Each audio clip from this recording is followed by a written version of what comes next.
비타민 D나 철분 이외에 먹여야 된다면 어떤 영양제를 먹여야 될까요?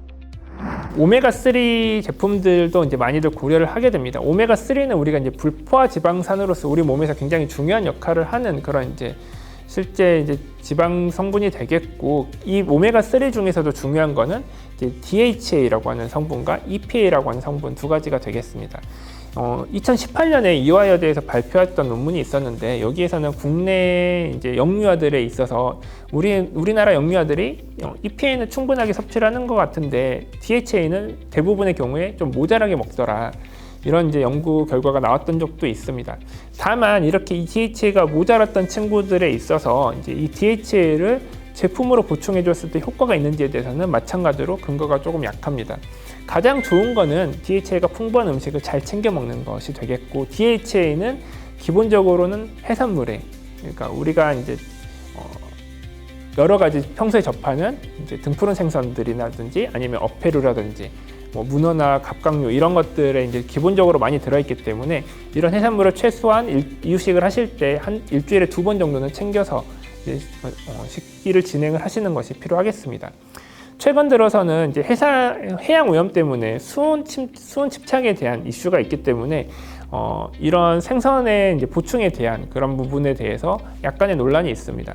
다만 현재 시점에서는 이제 국내 소아과학회 또 미국 소아과학회 등에서는 이런 것을 감안하더라도 이제 생선의 식사를 하는 것이 아이들에게 더 권장이 된다, 이렇게 이야기를 하고 있습니다. 다만 이제 포식성이 강한 큰 어류들, 예를 들어 상어라든지 참치라든지 다랑어라든지 이런 종류의 그런 물고기들 같은 경우는 상대적으로 이 수은의 함유량이 좀 높을 수 있기 때문에 가급적이면 조금 작은 일선에서 많이 접할 수 있는 그런 생선을 이제 사용을 하시는 것이 좋을 거라고 생각이 됩니다. 마지막으로 가장 이제 많이들 이제 먹이시는 것 중에 하나가 이제 유산균 제제가 되겠습니다.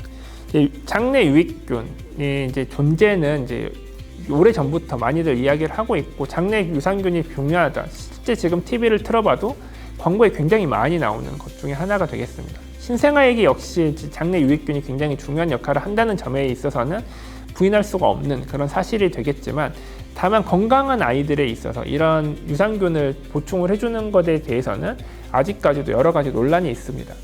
기본적으로는 이제 유산균을 먹여도 되느냐? 그건 먹여도 됩니다. 다만 이제 먹이는 게 효과가 있는지에 대해서는 아직까지도 정확하게 이야기하기는 어렵습니다. 대부분의 유산균 제품들은 특정한 경우에만 효과가 입증이 되어 있습니다. 우리가 이제 어느 정도 이제 합의가 되어 있는 그런 이제 사용처로는 이제 급성 장염이 있었을 때, 또 모유 수유를 하시는 경우에 한해서 특정 유산균 제제가 이제 영아 산통에 좀 효과를 준다, 이런 보고가 있기도 하고요. 또 오랜 항생제 사용을 통해서 장내 세균층이 무너졌을 때 이거를 보완하는 경우, 이런 경우들에 대해서만 이제 제한적으로 이제 유산균의 효능이 알려져 있고, 많이들 사용하는 목적인 이제 변의 양상이 좋아진다더라, 아이의 면역력을 올린다더라, 이거에 대해서는 근거가 점점 약해지는 그런 추세입니다. 다만 이제 이 유산균에 대해서는 아직까지도 논란이 많고, 실제로 미국 소아과학회, 그다음에 유럽 소아과학회에서 이제 제시하는 그런 가이드라인에 있어서도 이 두 가지의 용법이 조금 차이가 있습니다. 그렇기 때문에 아까 말씀드린 대로 유산균은 먹여도 되지만 이제 꼭 먹여야 되냐? 그럼 그러진 않다. 그래서 가장 보통 권장을 하는 것은 이제 병원에서 이제 해당 증상이 있었을 때 그거에 맞춰가지고 적절하게 사용하는 그런 유산균은 권장을 하지만, 그 이외에 이제 평소에 영양제 개념으로 먹는 영양제는 그다지 필요하지 않은 것 같다, 이렇게 정리를 할 수 있겠습니다.